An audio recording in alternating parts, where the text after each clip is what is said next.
Waosan cerkak kanthi irah-irahan nalika tangga nutup lawang. Anggitaning Ernest Nurgita Thalia. Ing sawijining désa cilik, masarakat mbiyèn misuwur amerga kerukunane lan gotong royonge. Nanging sakwise akeh wong sing akeh gawéan lan piranti digital, semangat gotong royong iku wiwit luntur.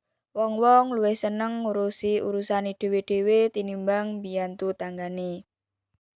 Ana sawijining dina Pak Darmo omahe rusak abot amerga angin gedhe sing mobitake payone nganti ambruk. Dheweke banjur sowan marang tangga-tanggane. Burini, mbok menawa panjenengan saged nulung nggotong kayu kanggo ndandani payonku. Burini mung mesem alon.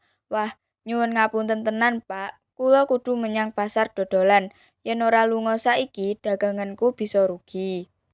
Ora nyerah, Pak Darmo banjur sowan menyang Pak Budi, tanggane sing biyen kerep bareng-bareng kerja bakti. Pak Budi, payonku ambruk. Menawa panjenengan saged melu nulungi. Pak Budi ngguyu kecut.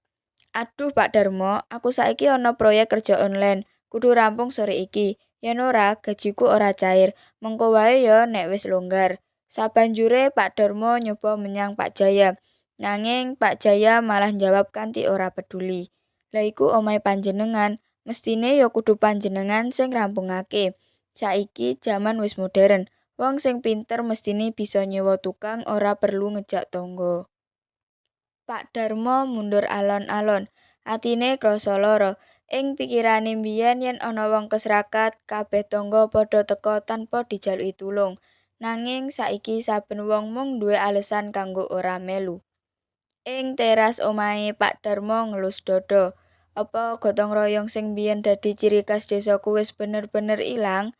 Wong-wong sing liwat mung ndeleng saklebatan tanpa niat nulungi. Sawetara bocah enom malah luwih akeh sing dolanan HP tinimbang melu ngewangi. Kahanan iki ndadekake Pak Darmo krasa sepi lan pedhot pangarep-arep. Weruh kahanan kuwi Pak RT banjur ngadakne rembugan warga. Ing forum kuwi Pak RT matur, kanca-kanca kabeh, gotong royong iku dudu mung kerja bareng, nanging uga tandha yen awake dhewe padha duwe rasa peduli. Yen semangat iki ilang, bakal dadi wong sing mung mikir awake dhewe. Pak RT banjur ngajak warga bebarengan ngewangi Pak Darmo. Akhire wong-wong padha sadar lan melu nyengkuyung. Sawise iku omahe Pak Darmo rampung dibangun ganti gotong royong.